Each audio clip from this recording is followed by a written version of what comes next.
আসসালামু আলাইকুম। আপনারা হয়তো ভাবছেন রোজার ঈদটা কবে হবে? বুধবার হবে নাকি বৃহস্পতিবার হবে? তো আপনাদের জন্য জানিয়ে দিই যে আমাদের বাংলাদেশে রোজার ঈদ হবে বৃহস্পতিবার। কারণ এখনও সৌদি আরবে ঈদের চাঁদ দেখা যায়নি। তবে বলা হচ্ছে যে আগামীকাল রোজ বুধবার সৌদি আরবের মাটিতে ঈদের নামাজ অনুষ্ঠিত হবে। আর বরাবরের মতন সৌদি আরবে ঈদের পরেই বাংলাদেশে ঈদ অনুষ্ঠিত হবে।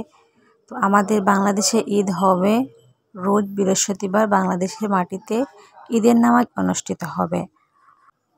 আর সবাইকে আমার পক্ষ থেকে অগ্রিম ঈদ মোবারক।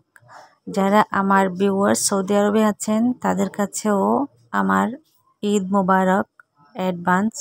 আর যারা বাংলাদেশে আছেন আপনাদের কাছেও অগ্রিম ঈদ মোবারক। যারা আমাকে হেট করেন তাদের কাছেও ঈদ মোবারক।